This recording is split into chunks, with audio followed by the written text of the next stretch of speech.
This week, we've got questions on Rudolph Steiner, privateering, Protestant Reformation, and Spanish 19th century history.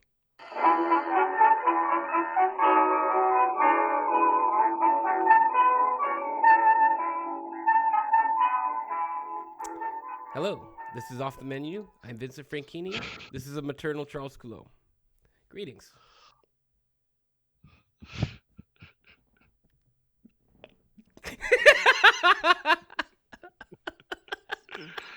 Ladies and gentlemen. I just broke everyone's brains with that. They've been listening to the same thing for like 5 years, and then Vinny, I'm afraid the worm has turned. Vinny's had enough. It's been very, very difficult for him, and he labels me maternal. Now, that's nice. Obviously, you know what? It's a cry for help. That's what it is. It's a cry for help. Vinny is looking to all of us, ladies and gentlemen, to you and to me, for attention, for affection.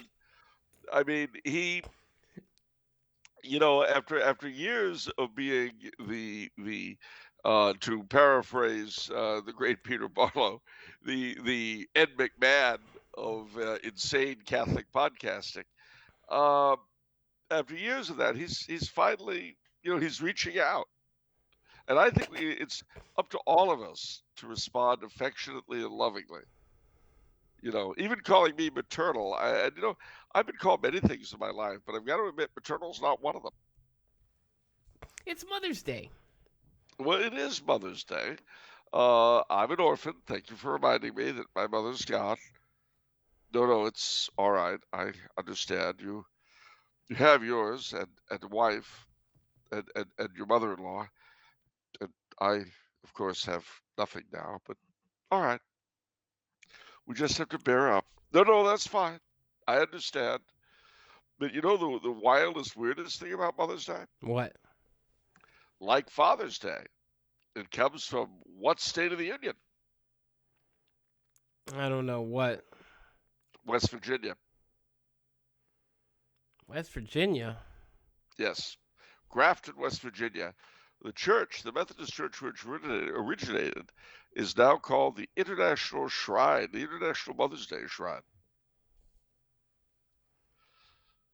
And they make a big deal about it, yeah. I guess it's one of those things where it's like, I don't know, where these small towns or small communities come up with something so they could be famous or something like that. Like Punxsutawney.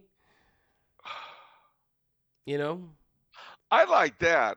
Someone from Arcadia, California, yapping like that. That's pretty. That's pretty. Oh yeah, what have we done in Arcadia? What sort of novelty have we invented to get ourselves more attention? The Tumblr House Tower, for one thing, that gaudy neon sign. I mean, we come see the gift shop. It's an eyesore. And the flashing, that's what gets me. I mean, you're talking about a migraine inducer. We're just showing the world how great we are. Yeah. When some loud braggart tries to put me down and says his school is great, I say, what's the matter, buddy? Hadn't you heard of my school? It's number 1 in the state. So be true to your school, just like you would to your... Anyway, the biggest point here, where is the International Father's Day Shrine? No idea. Some other small town community? In West Virginia. Figures. Well, now there's an important point here. West Virginia is, in addition to being the root of Mother's Day and Father's Day, is also commonly associated with what? West Virginia? I don't know. John Denver? Take Me Home? Country Road? That's true. All true. I don't know. All true. But more importantly, inbreeding. Inbreeding? And it's the home of Mother's Day and Father's Day. And the geneticists tell us that everybody alive today is a sixth cousin of everybody else. Is that actually true? Well, that's what they say. I don't know. Who knows any of this stuff is true, but that's what they say. And so, in other words, what this really Hmm. means is that anybody marrying anybody is actually inbreeding. That's why I'm a bachelor. I won't have anything to do with that. I'm not from West Virginia. I'm not marrying a cousin.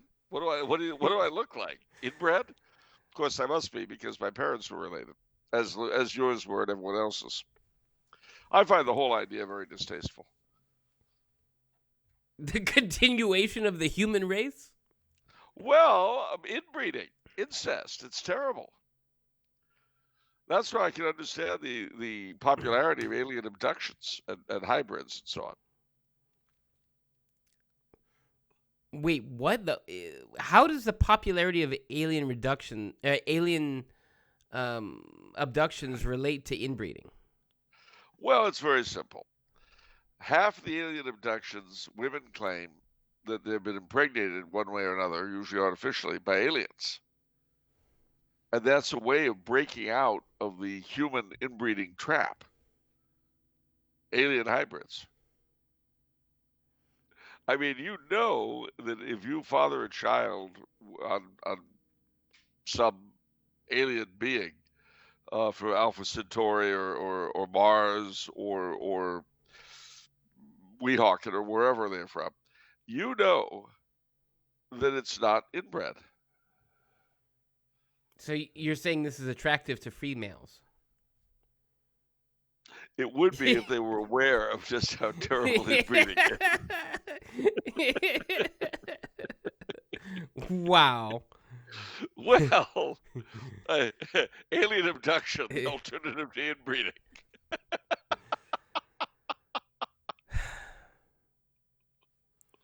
What? Those are strange choices. Well, incest or alien abduction? Incest or alien? I don't like those. I don't like that choice there, where it's one or the other.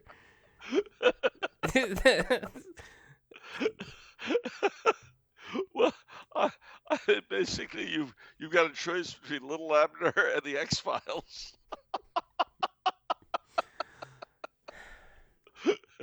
What's he gonna be? I guess Little Abner. I mean, Let's all get that dog patch. No, it's fine. I understand. It's a go to the hills. you've bullied me into a no-win situation, Charles. But it's actually a way of helping you. How is that? Well, as you started the show, it was obvious that you're out of sorts. So I'm helping you the only way I know how.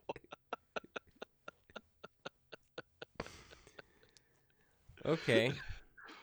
In the immortal words of someone or other, if some is good, more is better.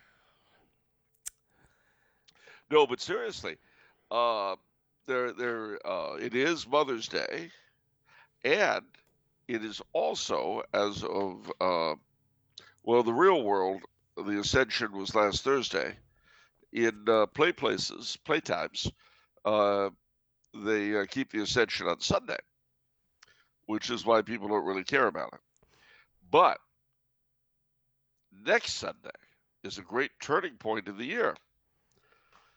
It is the third great festival, Pentecost, Whitsun, and it's of equal rank with Christmas and Easter.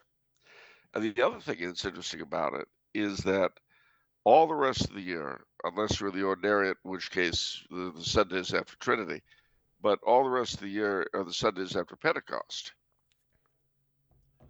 And if you think about it, from the first Sunday of Advent until Pentecost, we've been celebrating all the great dramas in our Lord's life. From Pentecost until the first Sunday of Advent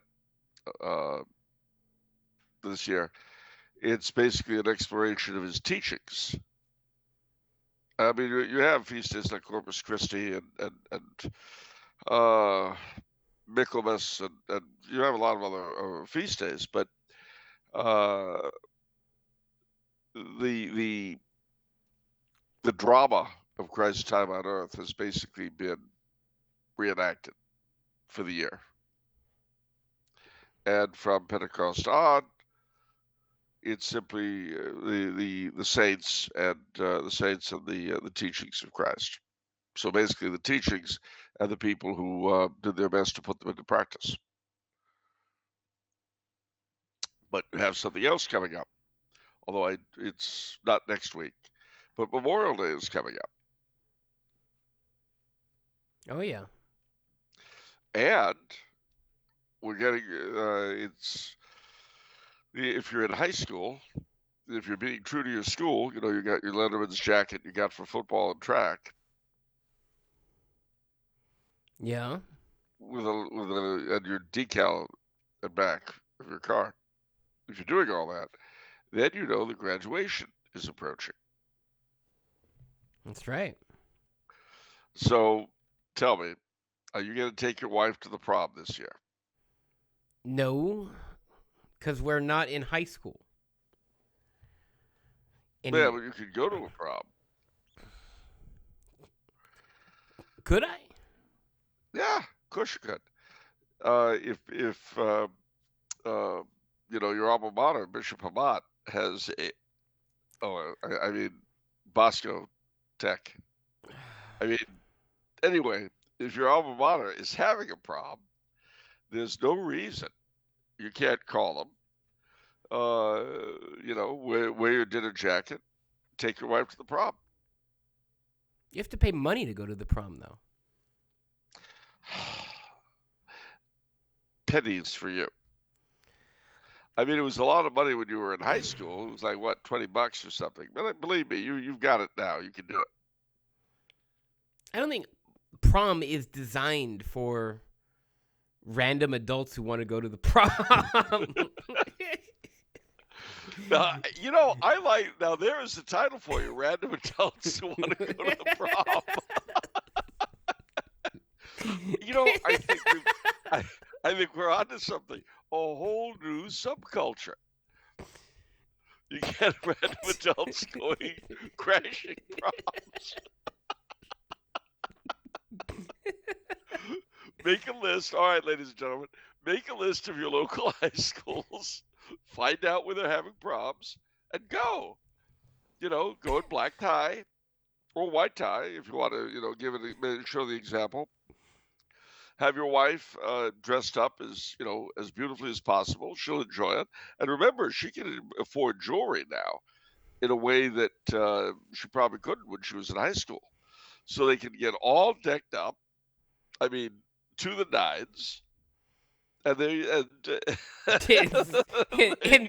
and buzzkill a bunch of kids at prom. Yeah, yes, and upstage all these little kids. Yes, this is wonderful. No, you're giving them an example of what they can aspire toward one day. Your wife's there with her big stole, diamonds blazing, maybe a tiara. I'm telling you, this has legs, and you can show that you're true to your school. Or to that school, anyway, for the moment. I think this is really, really good. Plus, if you and your wife have got in for ballroom dancing, you can really show the kids how to cut the rug. That's true. See? You could be the king and queen of the prom, I guess. The king and queen of the prom.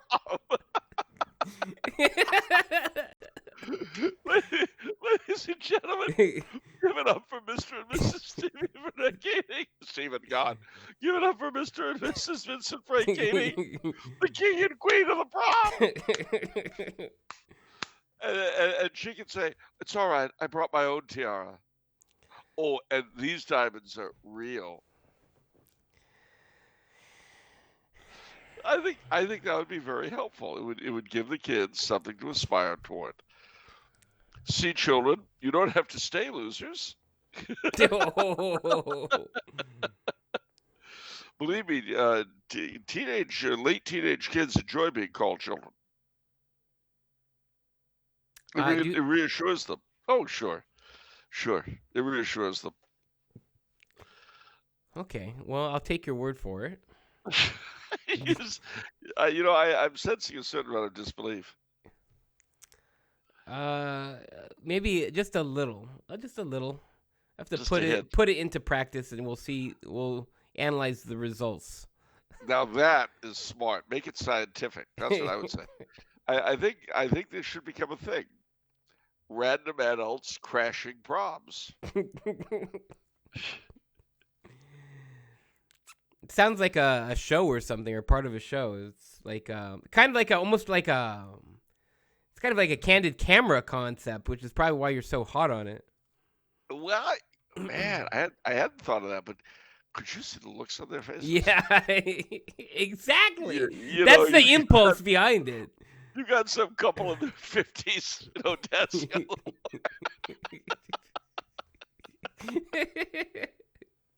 This is the way you do it, kids. And if you got like 5 or 6 of these couples, it's Mom, Dad, what are these people? I really don't know, son. I've never seen them before.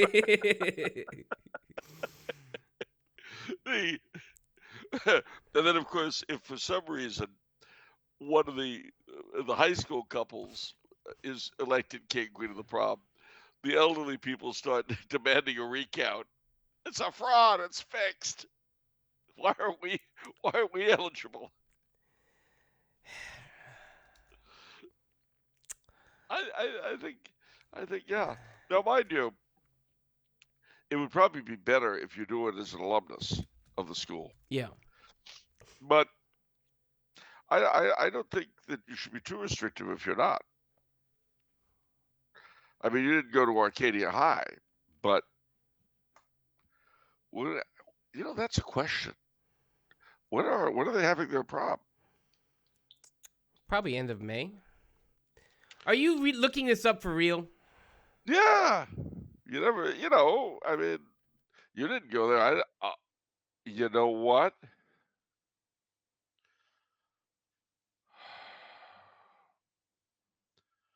I feel very, very bad. Really? What could possibly make you feel bad?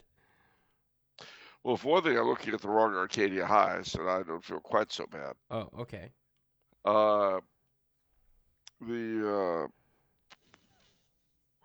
Because the first one I looked at was in Virginia, and they've already had theirs.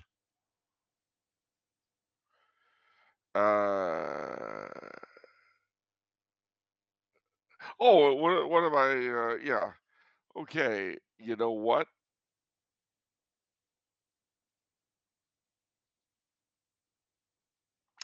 They don't tell you. That's sad.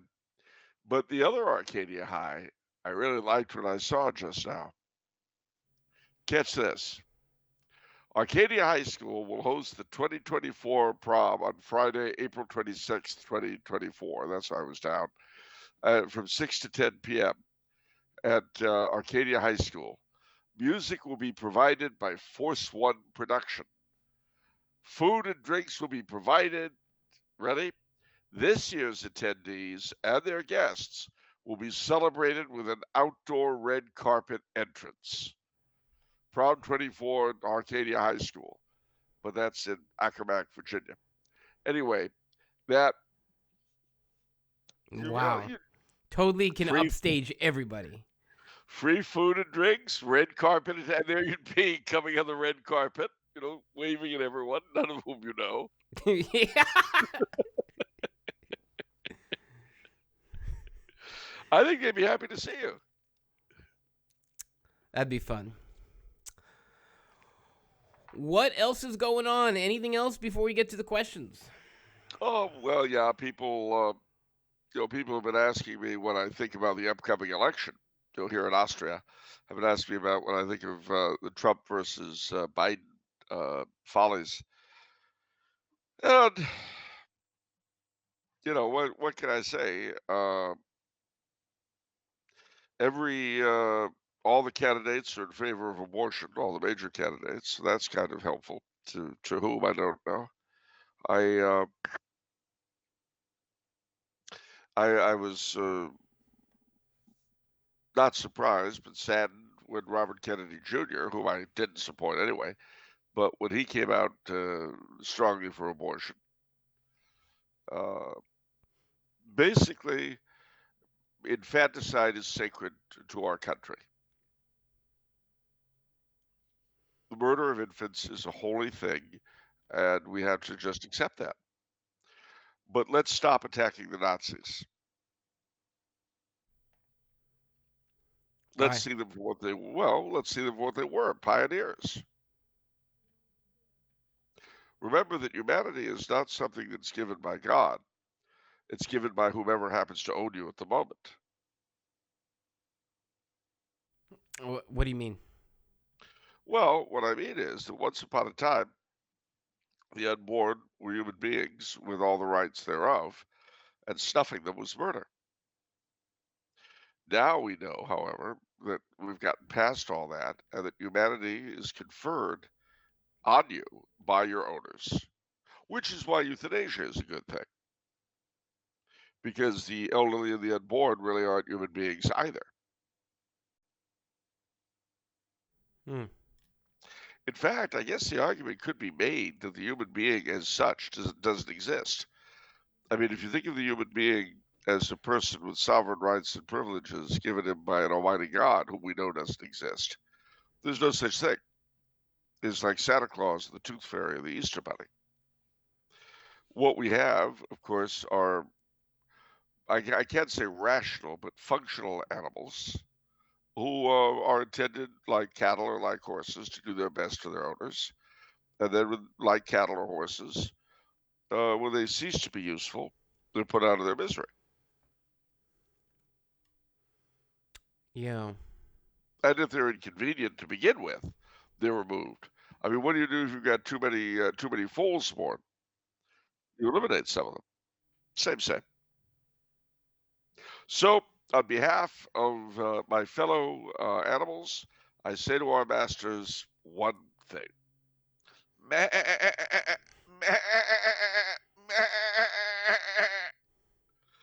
And I hope that when my time comes for the slaughterhouse, that it's quick and painless. Lord knows I've already been fleeced repeatedly. That's true. Okay. That's my message of hope for the election. Beautiful. All right, let's do some questions. Oh, I don't know. I'm coming from a place of great disinclination to do much of anything. It's so hard when you're basically lazy. Yeah. That's okay, though. I'm a sufferer for conscience sake. Okay, well, you can suffer and answer the question at the same time. Okay. Chicago Jacobite says, I have read snatches here, there, and everywhere from the writings of Rudolph Steiner. On occasion, he seems absolutely brilliant until someone quotes him admiringly while spouting incoherent Gnosticisms. I once had a close friend who taught at a Waldorf school and had a similar experience with almost everyone I met among the faculty. Stretches of good common sense followed somewhere along the line by blatant nonsense. What do you make of Steiner and anthroposophy?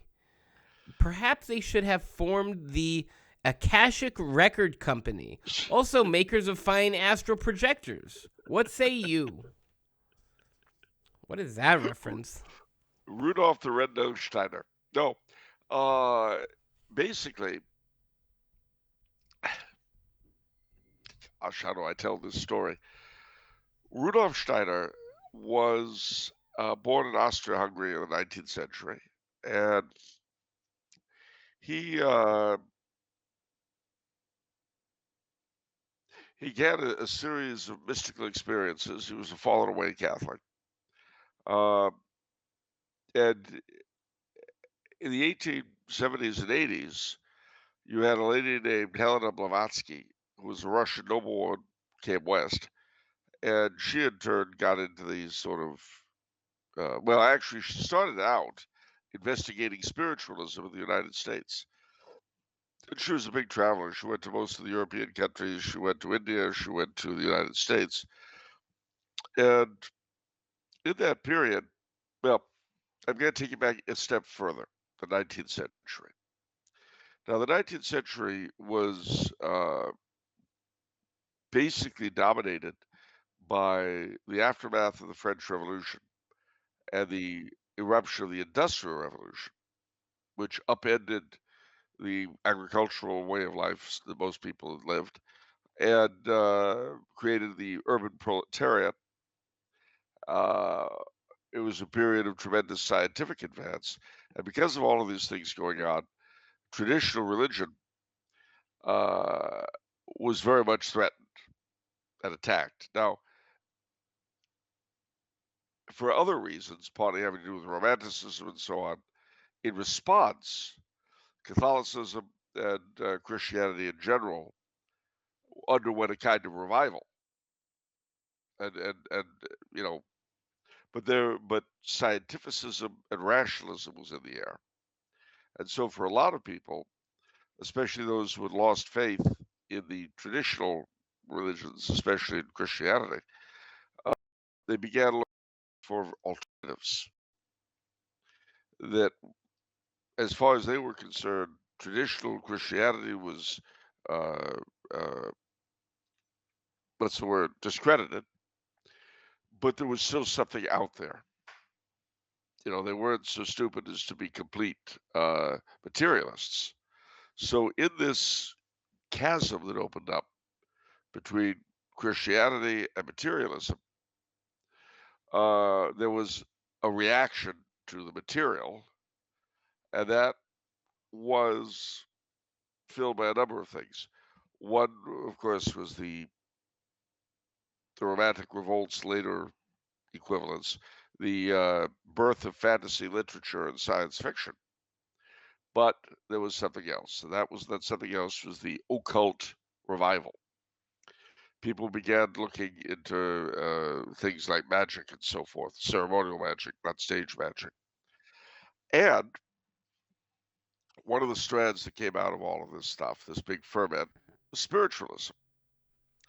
So, spiritualism, of course, was the idea that the dead are communicable with. And so from that, you got seances and table tapping and Ouija boards and all that kind of stuff. Well, Madame Blavatsky, who had lost her faith in orthodoxy, began looking into spiritualism and into Eastern religions.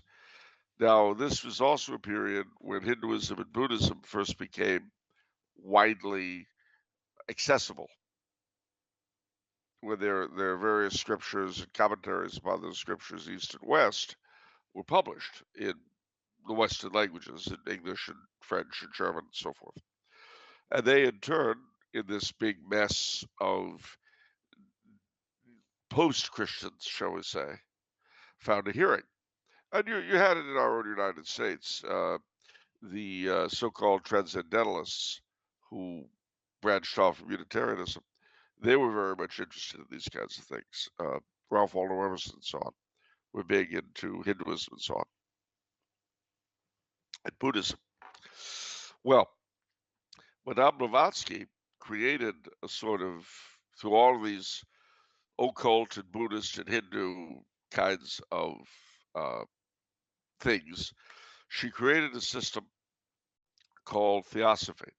Now, gotta bear in mind that theosophy has two different meanings. There was a sort of Christian theosophy that arose in the Renaissance, and one way or another continues to our own time. No relation to Madame Blavatsky, but it was basically the work of various Christian mystics, uh, Catholic, Protestant, and Orthodox, which is a whole other thing. But when you hear somebody like William Law or Burma or whatever called a theosophist, it has nothing to do with Madame Blavatsky and theosophy. So But Madame Blavatsky founded the Theosophical Society in the 1870s in New York, actually. And this was an updated, westernized Hinduism slash Buddhism, basically. I mean, I'm way oversimplifying. And anybody who's listening to me and knows about this stuff will know I'm wildly oversimplifying. But it's a very difficult system to categorize, not least because it was purposely left uncategorizable. In other words, it was all about the search for spiritual truth. When you say that, as with Unitarianism, it becomes very difficult to pin anything down for sure. But they accepted reincarnation and all this kind of thing. And it was very Eastern oriented. All right, so in the midst of all this, Rudolph Steiner has various mystical experiences and believes that he's able to tap into on the astral plane. This is where through astral projection, this is where those phrases come from in the guy's joking question, the joking part of the question. He believed that he was able to access the history of the universe and so on via what he called the Akashic records. It's all on the astral plane. You've got to be a highly developed something or other to be able to perceive any of this. At least that's what they said. So Steiner joined the Theosophical Society and started the German language branches of it. But then in 1890 something, uh, Madame Blavatsky died, and she was succeeded as the head of the Theosophical Society. And bear in mind, theosophy means knowledge of God. Theosophy. Sophia is knowledge slash wisdom, and Theo is God, of course. So the knowledge and wisdom of God. And you can also see that with a sort of connection to the gnosis cardia, the knowledge of the heart that the Gnostics claim to have access to. And like everything else, the Gnostics are very hard to define themselves, and all sorts of people claim continuity from them or connection to them in a very highly debatable manner. So Steiner, when Madame Blavatsky died, she was replaced as head of the society with a lady named Annie Besant, who was an Englishwoman who was the co-foundress of the Congress Party of India that brought Indian independence. And one thing that the Theosophists had done, they'd worked a lot in India and Ceylon in sort of organizing Western style. You see, Hinduism did not support a lot of charities or education or things like that because it just was very alien to the way they did things. Karma, if you improve anybody's lot in this world, you're basically damaging their ability to be reborn in a higher and better station in the next. But as good Westerners, the Theosophists went to India and Ceylon and organized a whole bunch of Hindu and Buddhist educational and charitable things, which had a big effect on Hinduism and Buddhism in those countries. Anyway, so Steiner doesn't really like the Eastern emphasis of theosophy, and he certainly didn't like Mrs. Besant. So he breaks away and takes a good chunk of the German-speaking theosophists with him and forms the Anthroposophical Society. Sophia, again, and where a lot of theosophy is, the theosophical teachings are organized around Eastern stuff. Steiner organized them around the Western, but he kept things like reincarnation and so on, and a lot of other goofy stuff. And his version of Christ was very different from the Christian version of Christ. His theology certainly was not Christian. But nevertheless, he had a great love for Christian ritual and above all for the Christian calendar. And he had some interesting insights into those things. And that's why when you read him, just as our questioner asks, he'll have some very interesting, sometimes even brilliant things to say, followed by gobbledygook and nonsense. The Anthroposophical Society became very big, especially in German-speaking countries. They have a headquarters to this day in Zurich, outside Zurich. No, sorry, outside Basel, Switzerland, called the Goethe-Anum, which fascinating place. I'd love to go gawk at it someday. But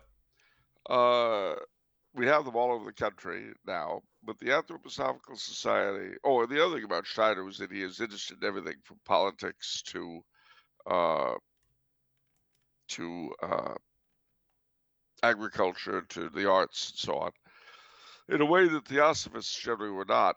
Like the Theosophists, he had not just a version of history, the lost continents of Atlantis and Lemuria and so on. He also had a vision of the future, as the Theosophists did. And that it's all anthroposophy is just as complex as theosophy, but the most successful element in it were the Waldorf schools, which actually are doing much better than any other element of anthroposophy that you founded, including the original society. The Waldorf schools everywhere. And one of the things that makes them kind of unusual and unique is that they're very much centered around the Christian calendar. So they celebrate Michaelmas in a big way. You have the angel killing the dragon is always done in Waldorf schools as a play. I don't think they do. I don't know about they're doing Corpus Christi, but I know they do the Michaelmas. They're big on All Souls and Halloween, of course, but not Halloween the way we look at it. They're big on All Souls the way Catholics look at it. The 12 Holy Nights, as they call the period from Christmas to the Epiphany, is very big. Now they make a point of celebrating each day with a different theme. The Epiphany, Candlemas is a big thing for them, and May Day. All these things they celebrate. St. George's Day in some places. They celebrate them, but it's the externals that are important to them, if you see what I mean, as symbolizing not what Christians see them as symbolizing, but various elements of Steiner's own kind of thing. Does that make sense? Yeah. This is kind of an intricate story, but he asked. And the reason why it's kind of important is twofold. One, it shows the dangers of just appropriating the externals, but filling them with a totally different meaning. And two, a lot of people send their kids to Waldorf schools, and they really don't know what's behind them. As I say, the Waldorf schools are very popular. And if you're going to send your kid to a Waldorf school, bear in mind that it's not simply a good school. It's a school of with a particular religious orientation. Now, mind you, there is quite a bit of argumentation in the American Waldorf movement because for a lot of people today, it's too Christian. And so a lot of in certain places they try to rename or de-Christianize the festival celebrated in the Waldorf schools. So it's amazing, but all sorts of subcultures you've never heard of have all sorts of internal strains that you have no connection to.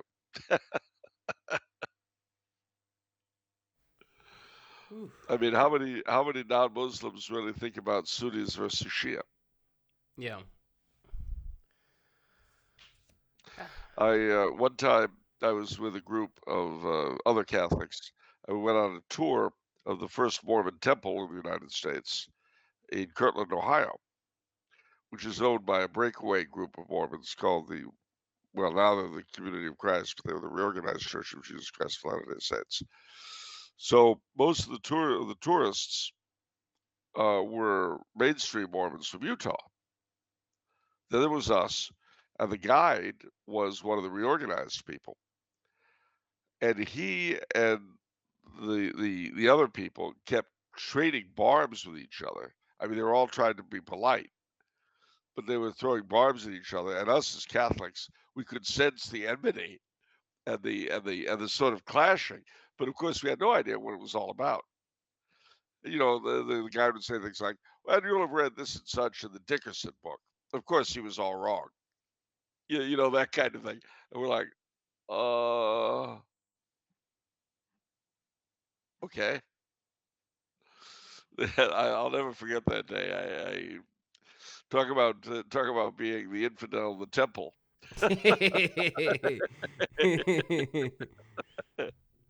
But anyway, that was Rudolph Steiner, and again, you know, a fascinating individual, a lot of interesting insights, and a lot of bizarrity. It's a little bit, although he was less bizarre, like Carl Jung, who could write some incredible stuff. His Transformation, Symbolism, and the Mass is actually worth reading. But that was in with and under a whole lot of weird, bizarro stuff.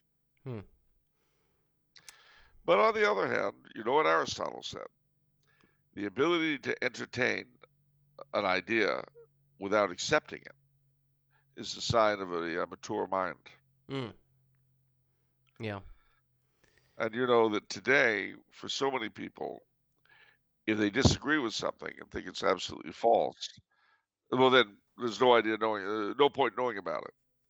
And the problem with that is that it sort of cuts you off, and you can't really dialogue with the people who hold it. Now, why would you want to dialogue with them? You know the truth. You're perfect. You don't need to do that. Well, you do if you want to evangelize them. And as we know, we don't need to evangelize because our Lord said, hold on to the truth, stay in your room, and don't deal with anyone else. It's right there in the Bible somewhere. Yeah, absolutely. That's important. The less you know about anyone else and the more you focus on yourself, the more of a saint you are.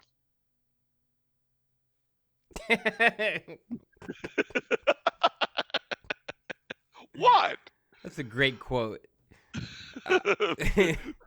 Feel free to use it. I hope that stands the test of time. Was it your brother had a funny line? Saints are always stupid. Well, that's No, it wasn't that. He said saints are never smart. That was it. I see. Because see, if you know something about something that's wrong, obviously you're in favor of it. Like if you're a Catholic expert on Islam, the very fact that you're an expert on something that isn't Catholic means you're not Catholic. It's true, because why would you research that? Why would you like that? I mean, why? I mean, it implies that you like that if you're researching it. Well, of course. Why don't you spend time about anything that you weren't in favor of? Yeah. Yeah. Okay, so I'm glad we agree. That's why a Catholic can't be a constitutional attorney, a constitutional lawyer, because the Constitution is based on Freemasonry. And if you love the study of the Constitution, you're obviously a Freemason. I'll roll with that. All right. That's why you can't have a Catholic tax lawyer.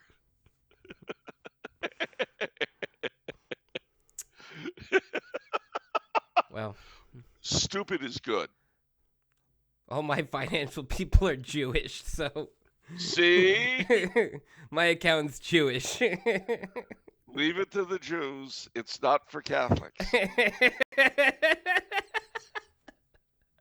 It's true. It's true. we all know that we Catholics are supposed to be morons. That's we're not supposed to know about anything. And actually, we're not even supposed to know too much about our own religion. Why? Well, because if you do, you might make a mistake, and then you'd be a heretic. All you need to know is the Apostles' Creed. Okay. And even then, maybe not.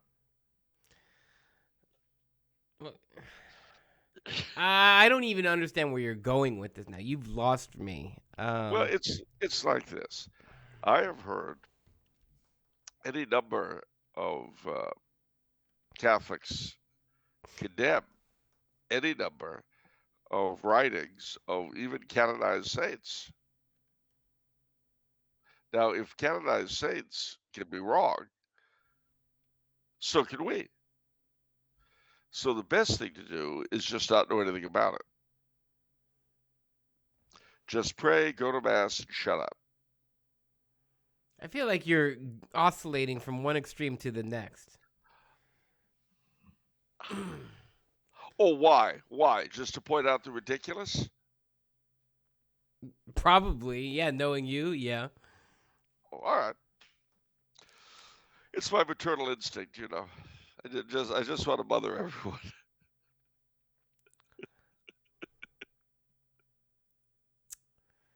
But I have to say, of the latter extreme that you were thinking about, or that you were making fun of, espousing. Oh, espousing. I don't make fun of anything. I accept it. I can't deny that the saint that made me wonder about that sort of approach a lot, because I've read so much about him, is Saint Francis. Well, yeah. I mean, the problem, one of the things you got to bear in mind about the saints is that truly there are as many saints as there are personality types. Yeah. Now, if you're going to accept that there are people who are different from me personally, probably an infinite variety, and B, that everyone is called to be a saint, and therefore C, not being me is okay, then what that tells us is that there's an almost infinite variety of ways to become a saint. But here's the great irony. What might lead to sanctity in one person could do the opposite in someone else. Mm. Now, I'm not talking about the basics, not at all. But if, for instance, in me personally, a great deal of fasting beyond what the church calls for and doing this, that, and the other would lead to pride in me, then that would pull me toward hell. Now, someone else, it makes a saint out of him. Me, it makes me a near demon, or contrariwise. If I look at Saint Philip Neri, wonderful sense of humor, constantly poking fun at people, and with him that led him towards sainthood. With someone else, that same instinct could be destructive. Mm. Interesting. That makes sense. Yeah. I And mean, then, yeah. Go ahead. No, I was going to say St. Francis de Sales basically says that in Introduction to the Devout Life. Basically, different strokes for different folks in terms of devotion. Like what you think is, is the part of the devout life. As you just said, like fasting or whatever. And it's if you're not doing that, then you're bad. He says that's ridiculous. Well, it is. And of course, the best thing basically is to set up your own spiritual discipline and then condemn anyone who doesn't do what you're doing. That's the surest way to get somewhere in the afterlife. I won't tell you where, but someplace. Oh, man. What? That's awesome. Well, the more disagreeable you are, the more saintly you are.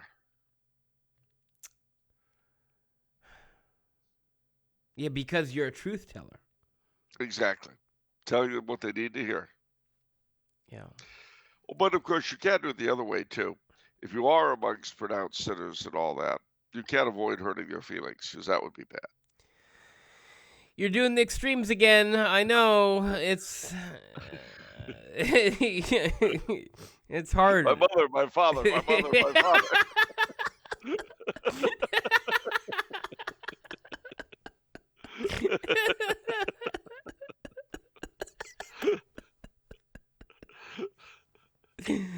All right, let's move on. All right. Nothing to see here, folks. Move along. You've all got homes to go to. Cal says, what is Charles's view of King Charles IV of France, who many blame for starting the 100 Years' War? Well, the reason why they blame him for that is because he had no sons, and he allowed his sister to marry the King of England, or his daughter, his sister, I guess. Yeah. So he was succeeded as King of France because of the Salic Law.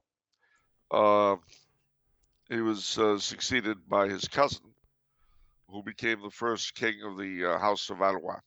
With him, the old main line of the House of Capet became extinct. But his daughter, having married the King of England, they became claimants to the French throne ultimately. And that, of course, came to a head under King Henry V of England, of the House of Lancaster. Well, and that's why he gets blamed for it. But how much can you blame someone for not having a son? A lot to blame him for. One of the interesting things about him also, though, is that like King Francis I, he ran for Holy Roman Emperor. And again, the reason why that's important is because people like to forget or obscure or forget the fact that, in a sense, France was part of the Holy Roman Empire. And this is in the 1300s, a long time after the Battle of Bouvines in 1214, which is conventionally seen as France leaving the empire. But of course, if that were true, then neither he nor Francis I could have run for emperor. So it's just a reminder that in some intangible, platonic, medieval way, all the Christian nations were seen as part, ultimately, of the empire. What does Charles think about the legal lynching of a black gun owner, Dexter Taylor, a.k.a. Carbon Mike, in New York? The judge, Abena Darke, stated that the Second Amendment and Bill of Rights do not exist in her courtroom. Well, then maybe she shouldn't have a courtroom. Maybe she should become a judge in China. I mean, what a stupid thing to say. Unfortunately, it does epitomize what's in the heads, if you can call them those, of the judiciary today. Of so many judges believe that they are the law. And it is through, in most countries, not Ireland, of course, but in most countries, it's either through legislatures or more particularly through the whims of the judiciaries that infanticide and perversion and euthanasia have been introduced in so many countries against the wishes of the majority. So what am I supposed to say except that they deserve to be given what they give? So this is sort of a continuous, elongated question from Kyle, where he's a stream of consciousness question. Sort of. So Kyle, he says the first question relating to Charles IV of France, argues against monarchy. The second question on the judge is an argument in favor of monarchy. New York could use an absolutist sovereign instead of elected despots like de Blasio or the Cuomos. Yes. Yes. Or a governor like Sir William Franklin. So, What would you say in terms of people who get hung up on King Charles IV of France creating the 100 Years' War versus the judge? Is it a pick your poison situation, Charles? Well, it depends on how often you want to drink your poison. Once every 100 years or on a regular, continual basis. Oh, well, the 100 Years' War lasted for 100 years, so that's one mistake whose consequence lasted 100 years of death Well, and actually, destruction. it didn't actually last 100 years. There were long periods of peace surrounded by short periods of fighting. We throw it all together for convenience's sake. But and of course, it ended through divine intervention, Saint Joan of Arc. This drivel out of the orified, whatever judges excrete their judgments out of, I don't know. I don't know judicial anatomy very well, but for which I'm grateful. But these creatures do this on a regular, daily basis, and there's no Joan of Arc to stop them. There's just the continual downgrading of society at their worthless little hands. There is no king or emperor to say, you know what, Your Honor? Sew your mouth shut. This ends here. It ends now. I am the font of justice in this realm, and there will be no laws against the law of God. And if you don't like it, you see that cliff, feel free to jump anytime. I do believe that any and every judge who comes out in favor of euthanasia should show us the way. Well, euthanasia is about freedom of choice. So they don't choose. Actually, that's not true. Very often these days, involuntary euthanasia is de facto legalized through the actions of judges. So guess what? It's your turn now. You don't have to wait. But I'm feeling in the prime. Exactly. You can enjoy it in a way you couldn't if you were comatose. All right, that was really dark.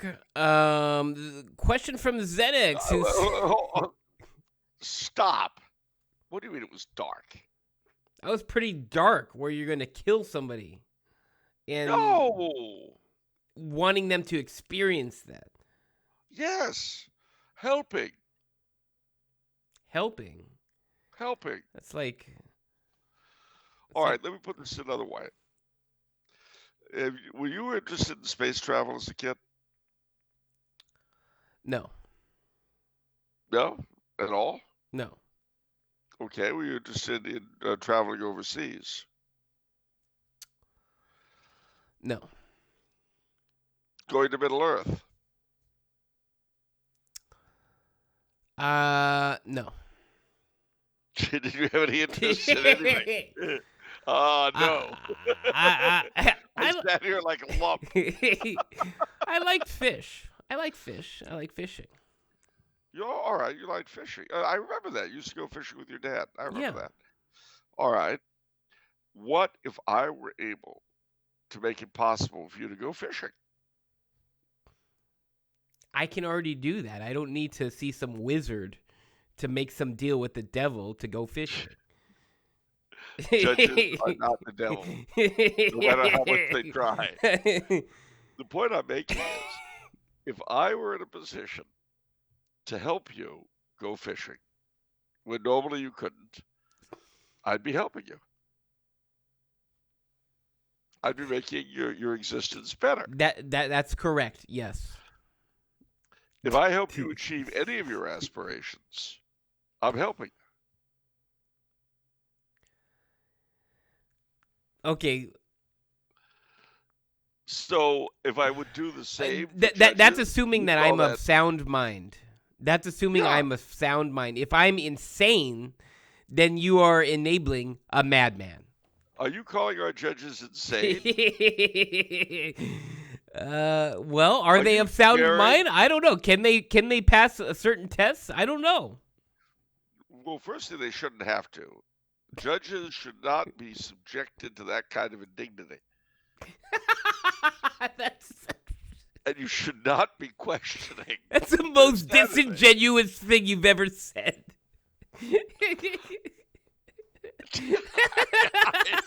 That's just... man, you are on a roll today. I feel hurt. Judges should be subjected to that kind of indignity. No, of course not. The majesty of the bar should not be subjected to such sacrilege. The majesty of the bar? Yes. We are talking about men well learned in law. I'm shocked that you would show such disrespect and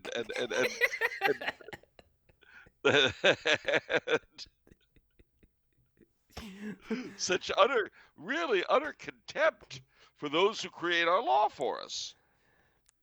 Look, did you ever see Dune or read the book? I'm reading the book right now, actually. All right. The judiciary are basically the spacing guild. Okay. They're able to mold reality with their minds. And that's why they're all on drugs. Like the spice. Like the spice? Yeah, you remember the spacing guild had to have the spice. Oh, right. So, and the judiciary the same way. I mean, I remember when after 9/11, when they started going after Osama bin Laden. Yeah. And I thought, why send troops? Why go to all that difficulty when we could just have the Supreme Court disallow him? They have all power under heaven and earth. So, that's all we need. Okay.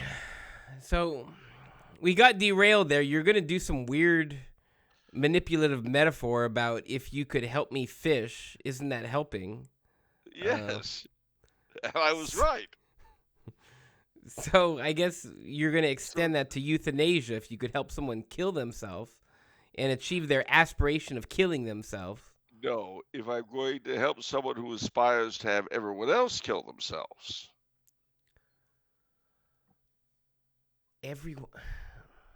In other words, if I were to help, if a person came to me and said, I want to kill myself, will you help me? I'd say, certainly not. But if someone said, I want everyone else to be able to kill themselves, will you help me? I'd say, well, yes, but starting with you. I see. You see the difference? In other words, instead of helping someone destroy themselves, I would help someone achieve the good they want for others. And it must be a good, or they wouldn't want it.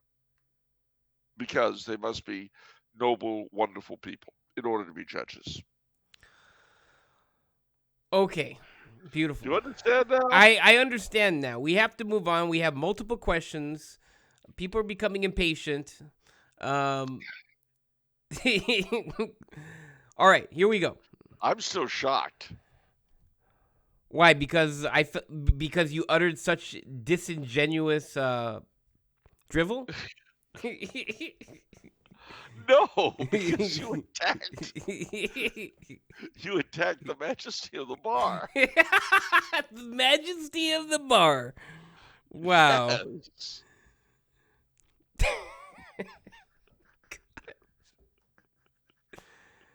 Oh, man. All right. Zenek says, ahoy to the CEO who makes copious amounts of dough and the author who arrived by flying saucer. Right. Giddy up, Gizmo. Giddy up. Fine. Sure. Okay.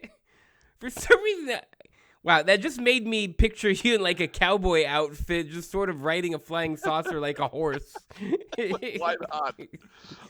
You know, this show is really going in some strange places today. Sure. And I'm doing it maternally. So it's all good. Yeah. Would Charles please tell all about the monarchical character of privateering?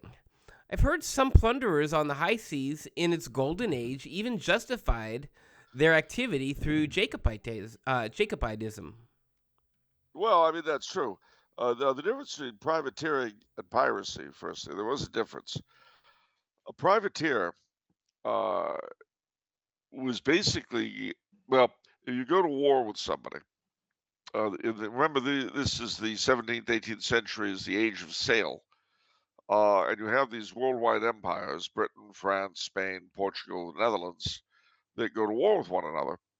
One of their means of going to war is they would issue letters of marque. And what that meant was that citizens of the given country, given a letter of marque, were basically given the right to attack the shipping of another country.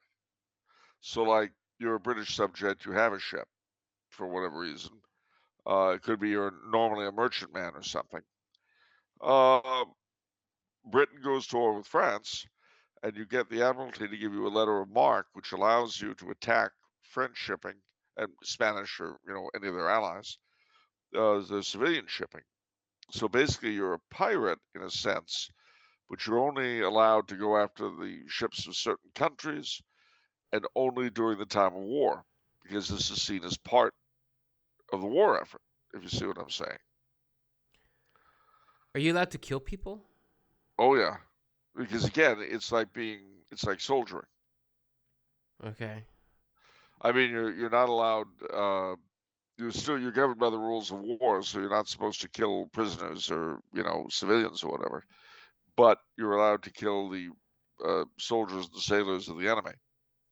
So, like for instance, if you board a merchantman of another country, the country your country is fighting, and they resist, then yeah, you could fight them. But if they give up, you can't, and you're not. You're governed by certain particular rules.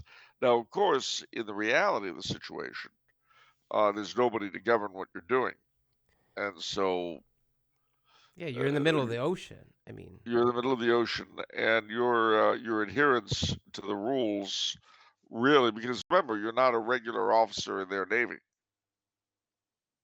You're a privateer. Emphasis on private, not as in lowest rank, but as in your own deal. Uh, and that with the letter of marque, you can do all these things. I mean, But you're very difficult to control. well, I mean, the big question to me is what's the difference between a privateer and a pirate? Like, are privateers more civil in some regard, or is there some sort of Well, order? he's supposed to be. B, he's fighting on behalf of one government of one country against the shipping only of another country. So, for instance, you're not supposed to go after neutral ships, and you're not supposed to go after ships of your own nationality. Now, a pirate will go after anybody, and he's not bound by any rules except his own. And there were some pirates who considered themselves basically Jacobite privateers. Uh, that I, the Jacobite. So, in other words, is what they consider themselves. So, such a person, although considered a pirate by the Admiralty in London, and hung as a pirate, whereas if you were a privateer, you might try to claim the privileges of a prisoner of war. As a pirate, your hand is against every man, and every man is against yours. Nevertheless, those who consider themselves Jacobite privateers would give at least lip service to the rules of privateering, which a pirate would not do. So let's say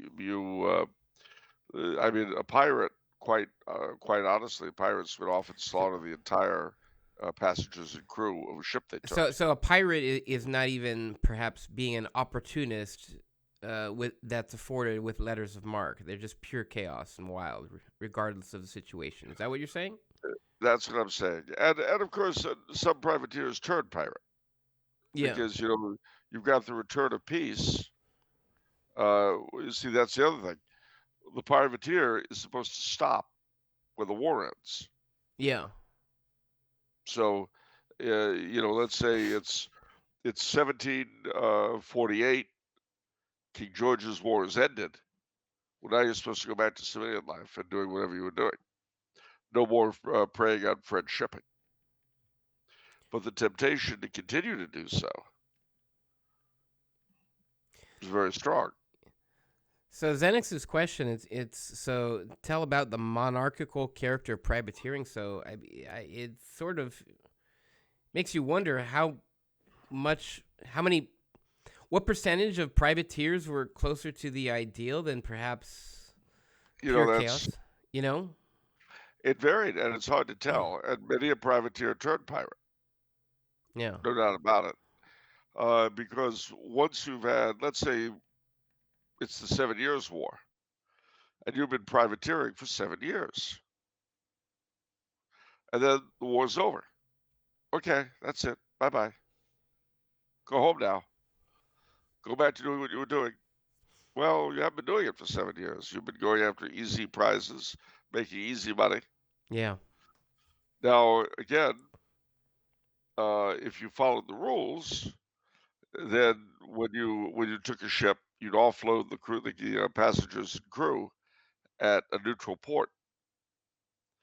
But if you were a pirate, you could very well slaughter them all, which they did. We always see pirates in kind of a friendly light, and some of them, I mean, again, like the few he refers to, those who call themselves Jacobite privateers, they might try to live up to the rules of a privateer, but it's a purely voluntary thing. Because, and as I say, the Admiralty would consider them pirates regardless. All right. Well, we're out of time, so we're gonna limit ourselves to one final question of this episode. I'll just push the other questions to the next episode. Wait a minute, it's just a question that I'm comfortable answering. I guess we'll see. Well, yeah, it is, Charles. We've reviewed this question. You've expressed your comfort and your interest. All right, so I'm not going to be asked to express myself in a manner that I would find dehumanizing. No, in this question, no. Okay. Okay, good. I'm glad we got that settled. All right. There shouldn't be any question of these sorts of things at Tumblr House. Well, there shouldn't be, but I mean, Tumblr House, there's some dark secrets. Do you know not a single one of the employees at Tumblr House was a cheerleader in high school? I did not know that. Well, and I'm kind of concerned about this anti-cheerleader bias in hiring practices. Well, we're not vetting. You can't prove discrimination in that sense, Charles. I mean, we don't have someone vetting these people saying, okay, they're good. They've never been a cheerleader. As far as you know. I was going to say, you're going to stick to that, aren't you? Listen, when you get a class action suit from United Cheerleaders of America, you just remember this conversation. That's all I'm saying. I'll turn state's evidence in a heartbeat. Yeah, I know that. All right.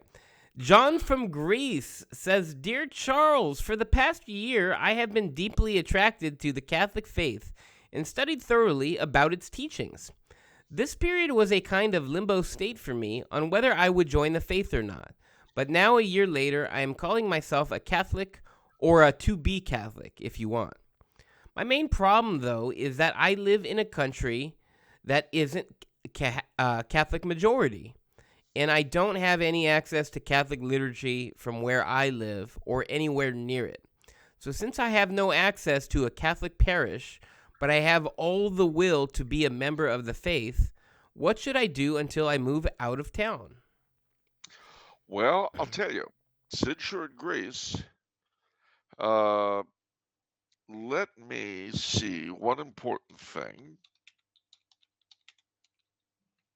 and that is I know that there's a Catholic hierarchy in Greece, and I know that a small subset are Byzantine Rite.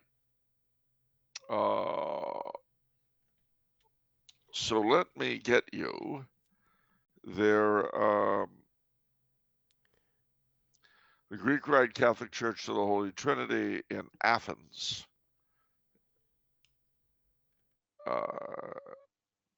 Let me see. I think it's interesting that there's less, I guess, Catholic Church opportunities in Greece than there are Greek, I guess, Greek Orthodox churches opportunities in at least Southern California. It's Well, Southern interesting. California has everything. Yeah, I guess so. The all right. So what you have, you've got the Hellenic Catholic Exarchy of the Greek Catholic Archdiocese, because there are Latin Catholics in Greece, but I think you might be more comfortable, if you will, with the Byzantine Greek Catholic Church. So it's the Hellenic Catholic Exarchy of the Greek Catholic Archdiocese. Their website is ELCATHX, ELCATHEX. That's ELCATHEX.gr. Their address is Acharnon 246, ACHARNON, Acharnon 246, Athena, that's Athens, PO 11253. Their telephone center is 210-867-0170. They have a secretariat telephone, 210-867-7039. And their email is GRCATHEX, which is Greek Catholic Exarchate, GRCATHEX @gmail.com. And what I would do is I would get in touch with them and ask them what to do. They have a very interesting forward, which it says, and I'll read it. We are Christian Catholics who follow the Byzantine liturgical standard, which is why we are called Greek Catholic or Uniates. We are in full communion with the Apostolic See of Rome, but maintaining the same customs, spiritual, and liturgical traditions of the Holy Fathers of the Greek Church. Already in the 11th century, after the conflicts between the Eastern and Western churches of 1054, a significant faction of Easterners remained united with the Church of Rome, while other Eastern churches later sought full communion, wishing to return to their undivided Christian church of the first millennium. The Church of Greece depended on the ecumenical patriarchate of Constantinople, when in 1054, a year indelible in the memory of all Greek Christians, but also Christians in general, the accursed schism took place between Eastern and Western churches. The Western Church during the Middle Ages and the Renaissance faced a great and deep crisis. Thus, the two Christian worlds became even more estranged from each other. Despite this general heavy ecclesiastical climate, two serious ecclesiastical ecumenical efforts were made for the rapprochement of the two ecclesiastical worlds of East and West. The first attempt was made with the convening of an ecumenical council, 1274, in Lyon, France. Unfortunately, the synod did not have positive effects on the fullness of the church. However, the importance of the synod is historically underlined by the emergence of a class of great ecclesiastical men who were supporters of the union. These were all the unionists, quote unquote, of Byzantium. Among them were Ioannis Vekos, 1293, who signed the union in Lyon, George Akiropolites, 1282, George Retrohitis, 1328, Balaam of Calavaros, 1350, Nikephoros Grigoros, 1359, John Kalakis, Patriarch, 1354 to 1347, Demetrios Kidonis, 1398, his brother Prokorios, and many others. All of them, and others, believe that the idea of Christian unity and the union of Byzantium with the Apostolic See of Rome, the See of Peter, were in accordance with the ancient tradition of the Church of the East and in accordance with the teaching of Christ. After many discussions of 2 centuries, finally in 1439, the union of the two churches, Orthodox and Catholic, was signed in Florence, Italy, between Greeks and Latins, where an ecumenical council had been convened for this purpose. This time there had been greater preparation, both in Constantinople and some metropolises of Greece. The Uniates, i.e., the Greeks who desired union with the Apostolic See of Rome, those of the new station for the church, were the great historical figures of Bessarion, Metropolitan of Nicaea, and Isidore, Metropolitan of Kiev. Also the last 2 patriarchs of free Constantinople, Joseph, Nathaniel, and Petrophanes. The Metropolitans, Dorotheos of Mytilene, Nathaniel of Rhodes, Dositheos of Monemvasia, and some others, as well as the last 2 emperors. John died 1448, and Constantine Palaiologos, 1453, who until their death remained faithful to the agreed union of Florence. For those who doubt the correctness and Christian authenticity of these criteria, which led these ecclesiastical men to sign the union of churches in Florence, they have only to study what the Metropolitan of Nicaea, Bessarion, himself mentions. Quote, "What an able apology we'll have before God for such a great evil, which is the division of brothers, since for it Christ came to earth and was crucified. What adequate apology will we have to give to the later and above all to the present generations? Those Easterners of the Catholic Church remain faithful to their conscience. The so-called Unionists existed both in the Greek area and outside it. They existed in all the centuries after the separation as well as after the fall of Byzantium. Undoubtedly, they were not organized local churches. They were scattered Easterners or families who were spiritually served by the Western Catholics or by priests who graduated from the Hellenic College of Rome, but also by Orthodox priests, since religious fanaticism was not the criterion for relations between the churches." So it goes on at some length, but I would definitely get in touch with them and ask for advice on the position you're in. You know, there is, to my mind, other than correcting the problems we have within the Catholic Church today, from the top to the bottom, there is no more important goal than the reunion of East and West. The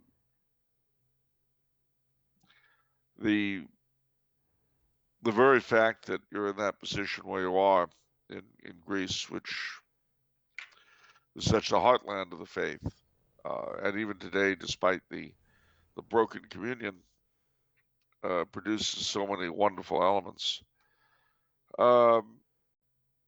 What can I say except welcome home on the one hand, God bless you on the other, and pray very hard for an end to the schism sooner rather than later.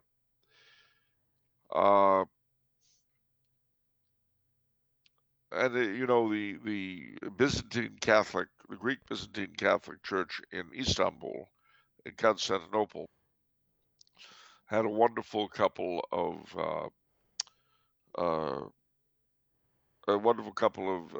pages.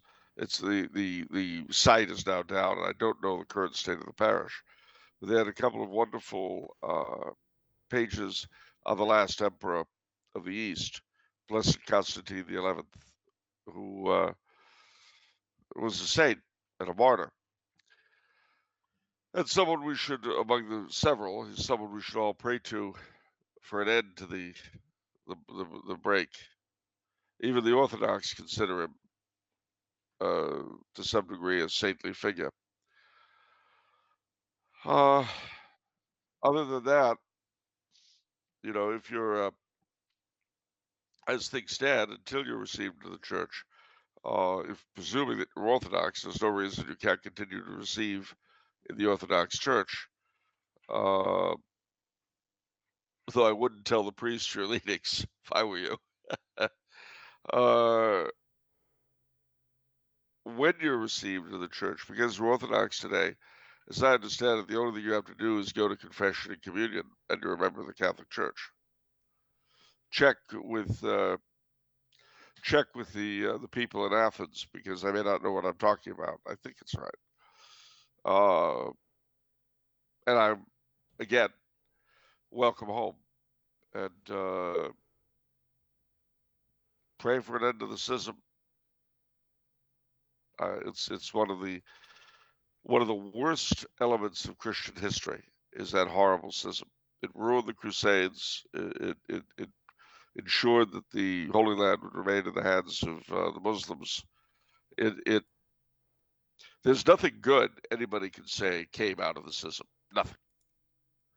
And if you're to believe our Lord, and if you pretend to be Christian, I guess believing him might, have some point. You can tell a tree by its fruits, and the fruits of the schism have been horrible. So that's my advice. You sure we don't have time for one quick one? We are out of time, Charles. Really? Yeah. Would you say that at the prom? If it was like 1 o'clock, then if it was like after midnight, yeah. We're out of time. Oh, yeah. Did you go to an after party? Yes, actually. How did the after party last? I don't know. It was pretty late. I wasn't looking at my watch the whole time, waiting for, oh, man, this after party. I bet the sun was going up, wasn't it? It doesn't matter what the situation was. Okay? It matters completely. It speaks to your time sense. You just arrogated yourself the right to judge the judiciary. And now you're refusing to ask an important question. It's not an important question. We differ on whether the question that you're asking is important or not. I feel like the specifics of Are you okay? The specifics of the prom of 2002, over 20 years ago, is not relevant to. Wait, what am I being? Am I being? Is this a witch hunt? Am I going to be on the Supreme Court? Am I a nominee? Are you gonna get some person from that party and say, oh yeah, Vinnie Franchini was with this person? Well, no, I think it speaks to your reasons for not hiring cheerleaders. What? I can't do the math on that one. It speaks to. Okay, can you explain that? Of course I can. That's easy enough. All right. Your prom was the crowning moment of your high school experience, right? I guess so. It was good. Okay. All right. So far, so good. An important part of everyone's high school life is the cheerleaders. Not correct. I went to an all-boys school. Gosh, the prom must have been scary. But ahead of its time, I guess. Oh. All right, fine. I can understand why you would be scarred for life at watching your cheerleaders. Was I scarred? What are you drawing from? And I'm going to stop asking you questions about this crazy realm that you've created here. We're just going to drop it. All right, fine. You know what? You ask me any question you want. I don't care. Go ahead. What do you think of Emma Stone? Don't know who she is. Okay. All right, that's it. I would think there'd be at least two other questions you'd have to ask me. Okay. Who's your favorite redhead? Reba McEntire. Okay, who's your favorite? All right.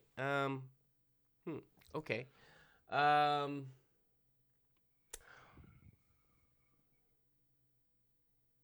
let's see here. What? How did you? Let's. Who did you take to prom?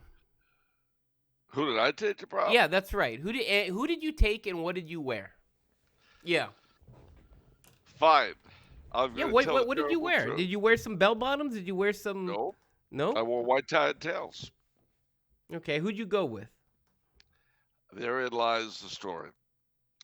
2 days before my prom, the girl I was going to take to the prom was grounded. Are you serious? I'm dead serious. And that put me in a terrible, terrible position. Because, ladies and gentlemen, I don't want to sound snooty or anything else, but 2 days before the prom, the talent left in the female talent pool is generally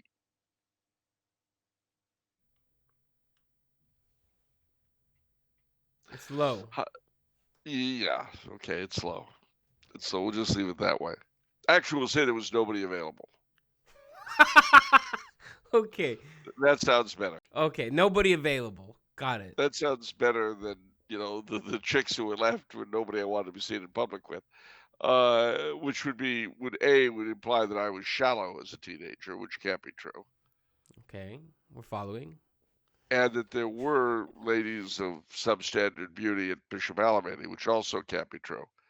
So those two impossibilities must mean that there was absolutely nobody left. Right. Yes. So I was in a terrible quandary when my brother had a bright idea. His girlfriend at the time was a year older than me. Mind you, my brother is 7 years older. So this girl was 6 years younger than he, a year older than me. But she had not been to her own prom. She had missed it. She'd been sick a year before in a whole other city in Detroit, nothing to do with LA. So he said, "Why don't you take her to the prom?" And that was a great idea. Now the problem was nobody in my school knew her. So I appeared white tie and tails with this utter mystery woman. And when people asked her where she knew me from, she sort of looked off in the distance and said, "He leads a double life. I really can't talk about it." Wow. I think that's more common with the prom now. In my prom, Having your chick grounded has become more common. My heavens, what's no, going on? getting your date who doesn't also go to that school. I did that for my prom, and then also Thank God. You went to an no, all-boys no. school. I didn't pull from the sister schools. We had 2 sister schools that were all girls schools. I didn't pull from that. And then at LaSalle, I had a grade school friend, Sonia, who and she asked me to go to her prom, the LaSalle prom. So, and I wasn't involved, obviously, at all with her school. But that was fun. And also, her friends also pooled, did the same thing. So I think it's fairly common. At least in Catholic schools, maybe. I don't know. It wasn't my time. Yeah. Although my first high school was the late lamented Daniel Murphy, and that was an all boys school. Yeah. And I didn't go to the prom though because I was a freshman and a sophomore. We had a freshman sophomore hop or whatever they called it, but we didn't go to the prom. That was for juniors at the youngest. So I was all Bishop Alamany. When I went to Alamany, it was co-ed, and for some reason my grades took a horrible dive. Yeah, when you switch to co-ed, yep. Mm-hmm. Yeah, For I'm some not quite reason, sure why. very mysterious. Yeah. I don't understand it at all, but